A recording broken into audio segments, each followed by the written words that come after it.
Hi dear nursing staff, do you know medical terminology part 2 में आप सभी का हार्दिक स्वागत है। हेलो, आप सभी का do you no class part 2 में स्वागत है। Do you no part 2 means, do you no means what? Do you no means क्या आप जानते हो? क्या आप जानते हो कि ग्लू ईयर क्या है? क्या आप जानते हो कि टेलीफोनिक ईयर क्या है? क्या आप जानते हो कि स्विमर्स ईयर क्या है? Glue year, telephonic year, swimmers ear, clear? क्या आप ये जानते हो? नेक्स्ट अपन पूरी इंडेक्स आपके सामने है और हम देखेंगे कि मंकी फेस क्या है, मून फेस क्या है, मास्क लाइक फेस क्या है। Monkey face, moon face, mask like face क्या है, बफेलो हम्प क्या है, फ्लैग हेयर साइन क्या है, क्लियर? मेड काउ डिजीज क्या है। वन बाय वन हम सारी चीजों को डिस्कस करेंगे। सबसे पहले हम लेते हैं glue year, clear? Glue year, what is the glue year? Glue year एक तरह से ओटाइटिस मीडिया का टाइप है। ग्लू ईयर क्या है? ओटाइटिस मीडिया का टाइप है। ओटाइटिस मीडिया के अंदर जो सीरस ओटाइटिस मीडिया है, सीरस ओटाइटिस मीडिया, उसको हम कहते हैं ग्लू ईयर। क्योंकि ओटाइटिस मीडिया में जो सीरस ऑक्यूमुलेशन है, इन्फ्लामेशन के कारण से जो एक्सेसिव सीरस ऑक्यूमुलेशन है, ये विस्कस, स्टिकी, अधेसिव फ्लूइड के फॉर्म में ये कलेक्टेड होता है और इसी कारण से सीरस जो है वो विस्कोइड हो जाता है, स्टिकी हो जाता है, चिपचिपा हो जाता है, जो कि ऑक्यूमुलेट हो जाता है हमारे ईयर कैविटी में, मिडिल ईयर की कैविटी में। और मिडिल ईयर में सीरस के ऑक्यूमुलेशन होने की कंडीशन को हम सीरस ओटाइटिस मीडिया कहते हैं, लेकिन हम इसको बड़े प्यार से क्या कहेंगे? Glue year. अक्सर कॉम्पिटिटिव में पूछा जाता है glue ear is the sign of serous otitis media, clear? Next हम लेंगे telephonic ear. What is the telephonic ear?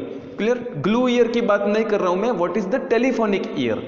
Telephonic ear means ear जब प्रोमिनेंट ईयर होते हैं और उनका ओवर करेक्शन, ठीक है, सर्जिकल करेक्शन कर रहा है और ओवर करेक्शन हो रहा है, तो उनके अंदर जो कॉम्प्लिकेशन आता है ये क्या कहलाएगा? Telephonic year. ये भी एक साइन सिम्टम है, क्लियर? नेक्स्ट हम लेंगे swimmers year. What is the swimmer's year?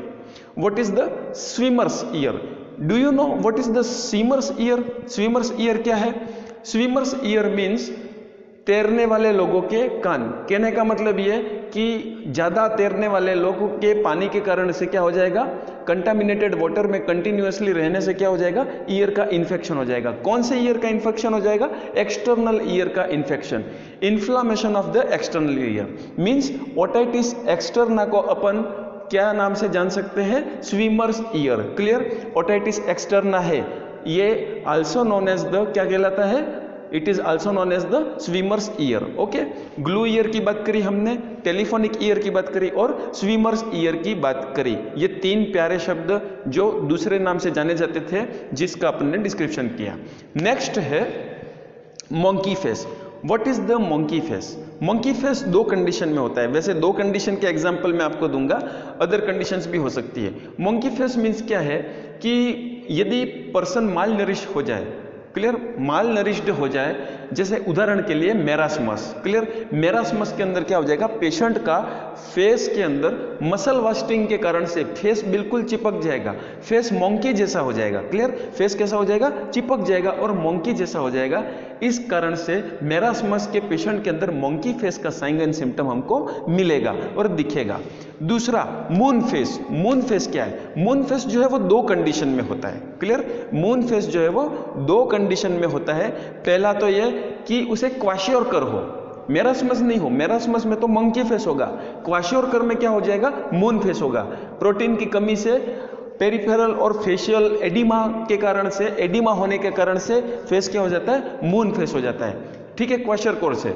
लेकिन जो मून फेस है ये एक और कंडीशन में होता है जिसको अपन कहते हैं कुशिंग सिंड्रोम, क्लियर?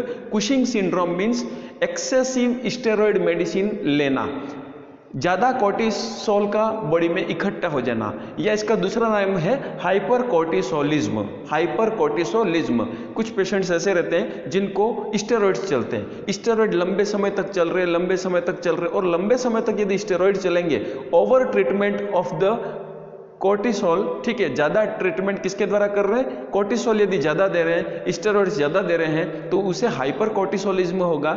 हाइपर कोर्टिसोलिज्म को हम क्या कहेंगे, कुशिंग सिंड्रोम। और कुशिंग सिंड्रोम का सिम्टम क्या रहता है, एक सिम्टम रहता है इसका moon face. Clear, Cushing syndrome में एक मून फेस रहता है। दूसरा जो सिम्टम इसके अंदर रहता है वो रहता है बफेलो हम्प। क्लियर, लेकिन अपन उसको बाद में डिस्कस करेंगे। मून फेस के बाद हम नेक्स्ट लेते हैं मास्क लाइक फेस। अभी फेस की बात चल रही है तो हम फेस देखेंगे। फर्स्ट में हमने ईयर देखे, glue year, telephonic year, swimmers ear. Clear, उसके बाद हमने फेस की बात करी, मॉन्की फेस, मून फेस, और थर्ड है मास्क लाइक फेस। तो mask like face, clear, mask like face. और जो मास्क लाइक फेस है, ये मास्क लाइक फेस क्यों कहा जाता है, ये एक कंडीशन है पार्किंसोनिज्म। ये कौन सी कंडीशन है, पार्किंसोनिज्म।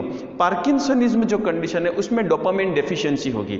डोपामिन की डेफिशिएंसी के कारण से जो पार्किंसंस के जो सिम्टम आते हैं, और उस कारण से पर्सन कैन नॉट मूव और can not give the facial expression because of the deficiency of the dopamine. Dopamine की कमी के कारण से पर्सन जो है वो अपने फेशियल एक्सप्रेशन नहीं दे पाता है, उसका फेस मास्क लाइक हो जाएगा। और इसी कारण से पार्किंसंस के जो पेशेंट हैं उनका फेस मास्क लाइक रहेगा। मास्क लाइक फेस किसमें देखा जाता है, पार्किंसनिज्म में देखा जा सकता है। क्लियर, ये इस तरह से इसका एग्जाम्पल है। नेक्स्ट हम लेंगे buffalo hump. Clear, buffalo hump. अभी हमने तीन फेस की बात करी, ठीक है, monkey face, moon face, mask face. अब हम देखते हैं buffalo hump. What is the buffalo hump.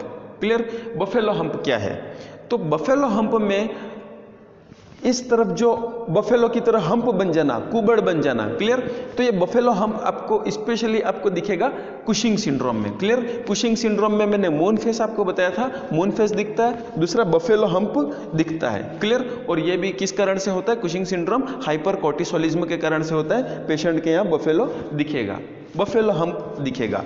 Clear, तो नेक्स्ट कुशिंग सिंड्रोम का एक और सिम्टम है जो है स्काल्प में रेडिश अपीयरेंस आना, स्काल्प के अंदर रेड कलर का अपीयरेंस आना। और ये जो रेड कलर का अपीयरेंस आता है, flag hair sign, that is called flag hair sign. इसको हम क्या कहेंगे, flag hair sign. Clear, flag hair sign, moon face, buffalo hump, ये सब कुशिंग सिंड्रोम में आता है।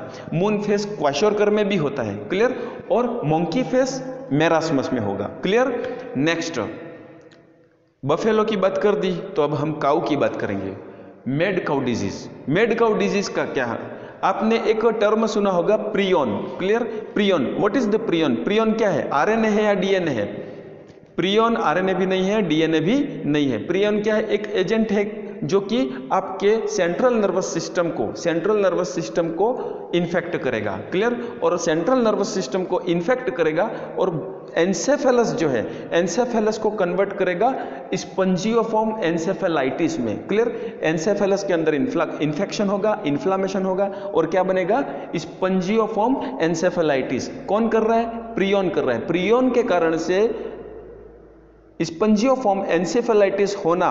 क्लियर, तो ये स्पंजियोफॉर्म एंसेफेलाइटिस होना क्या कहलाएगा, मेड काउ डिजीज। इसको हम क्या कहेंगे, मेड काउ डिजीज भी कहते हैं। इसका मेडिकल नेम क्या है, स्पंजियोफॉर्म एंसेफेलाइटिस, और इसका प्यार से हम नाम क्या देंगे, मेड काउ डिजीज। अब क्यों होता है, प्रियन, ठीक है, प्रियन आरएनए नहीं है, डीएनए नहीं है, बॉडी में जाके सेंट्रल नर्वस सिस्टम को इन्फेक्ट करेगा।